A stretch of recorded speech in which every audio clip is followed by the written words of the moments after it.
我跳過咗呢啲㗎啦。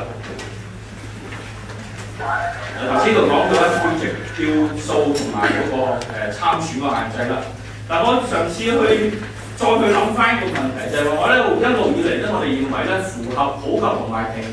等原則嘅一般我哋理解嗰種嘅選舉模式咧，就係透過地區直選嘅模式。咁我會問翻就係話嗰個背後個假設喺邊度咧？我諗個背後個假設咧就係話我哋同我哋所住嘅或者係所做嘢嗰個地域咧係有一個meaningful connection， 有一個有意義嘅關聯。因為有呢個有意義嘅關聯咧，所以咧我哋就透過地域嘅嚟去作為一種嘅機制嚟去選我哋嘅代表。咁但係我會再問就係話喺而家可以話叫做一個後現代嘅多元社會咧，其實我哋有一種多元嘅身份嘅，即係你除咗係某個區嘅居民之外咧，或者某個區做嘢之外咧，其實可能你有好多唔同嘅身份嘅。咁呢啲唔同嘅身份，其實可能咧你同嗰個身份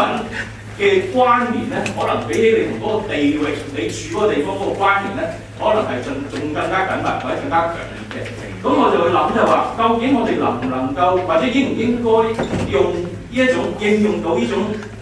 多元身份而去設計一個嘅制度，就係話我哋去揀或者我哋透過嗰個選舉機制嚟選嗰個代表嘅時候咧，唔單止只係應用咧嗰個地域嗰個有意關聯嗰樣嘢，而係咧佢睇埋咧我哋同其他我哋唔同嘅身份嗰個關聯。咁譬如我用我自己嘅例子，咁可能我係教育界嘅，我亦都係法律界嘅，咁我亦都係馬鞍山區嘅居民，但我亦都係一個基督徒，我有好多唔同嘅身份嘅。對我嚟講，可能咧我住喺馬鞍山區，其實咧我要投新界東票咧，其實我對我嚟講可能冇一個最重要嘅關聯，可能其他方面先至係最重要嘅關聯嘅。咁喺咁樣嘅理解之下咧，我就嘗試提出一個咧係能夠符合到普及同埋平等選舉嘅一個功能界別，所以我預咗俾人鬧。我叫做新功能界別。第一個新功能界別嘅安排點樣咧？就係咧每一個選民咧有2票啦，你有一個區票，有一票係功能票。咁呢個就達到票數相等嗰點啦。嗱，跟住我哋將可以喺現有嘅功能界別，或者係根據而家政策局嘅政策範圍咧，重新設定20到30個新嘅功能界別。嗱，呢度咧就跟住呢度咧就會講得複雜少少，呢點就係亦都同原先而家嘅 version 1唔同嘅，就係一個 version 2咧。呢度咧就係咧選民咧喺選民登記嘅時候咧，你可以去選擇你自己所屬嘅功能界別，即係唔係再係跟咧某一個嘅即係專業團體咁去定義咧，你係咪一個功能界別？咁而係咧每一個人嘅選民咧都可以自己去選擇嗰個功能界別。咁而且呢個登記咧係每一屆你可以改嘅。咁選民咧係可以選多過一個功能界別，但係你咧就要定你嘅優先序。譬如用我頭先嘅多重身份，可能我先揀咗教育界，但係跟住揀法律界，可能再搞一個，如果有個宗教界，可能揀個宗教界，即係我自己排咗個次序出嚟。一陣間我再解釋點解要有呢個次序。嗱，因為我哋而家咧大概有300萬選民啦，咁如果我哋以30席嘅功能界別嘅話咧，咁就大概係10萬個咧，就係一個有一席嘅席位。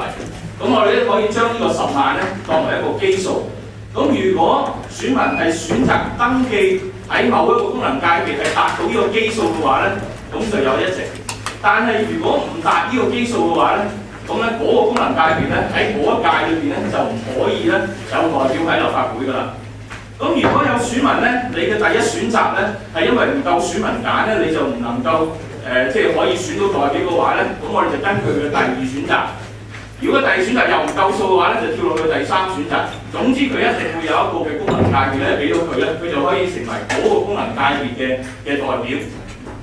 咁如果登記嗰個功能界別嘅選民嗰個基數係超過嗰個基數達到個倍數，譬如話10萬，佢係20萬或者30萬嘅時候咧，咁嗰個功能界別嘅議席咧就會係倍數上去嘅，即係20萬嘅話就變咗2席，30萬變咗3席。嗱，頭先咁複雜嘅方法咧，就係要去解決嗰個嘅票值不平等嗰樣嘢。喺呢個嘅制度，呢個咁嘅設計裏邊，當然仍然都唔可以係絕對平等嘅。咁但係我相信，就算喺地區選舉都好咧，喺唔同嘅即係我哋5個大嘅選區，其實咧嗰個選民嗰票嗰個值咧，其實都係有分別嘅。譬如九龍西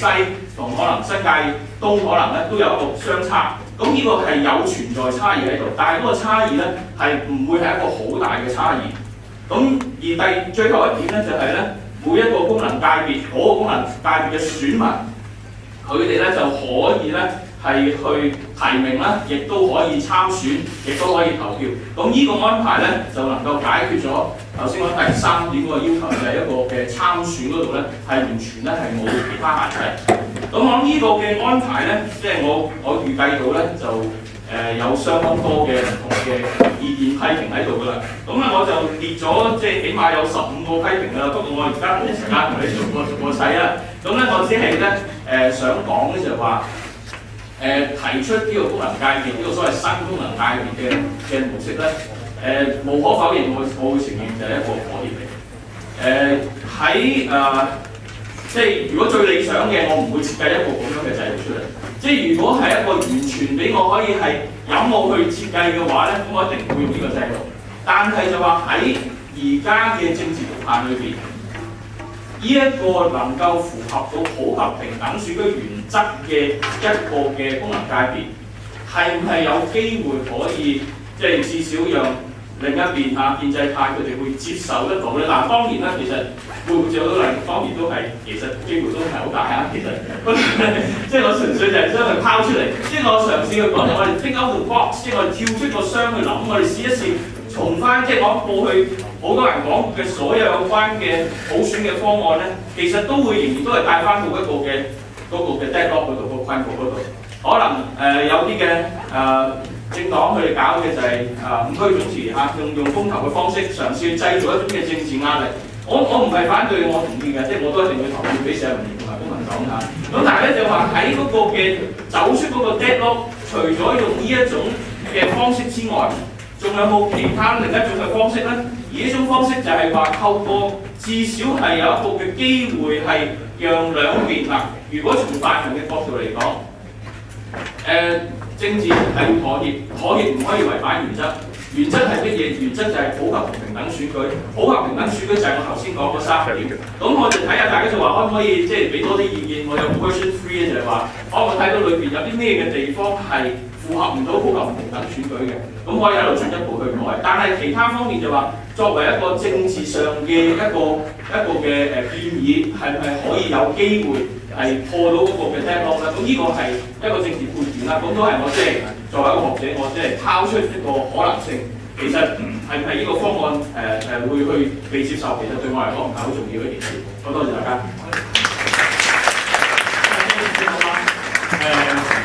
係超時。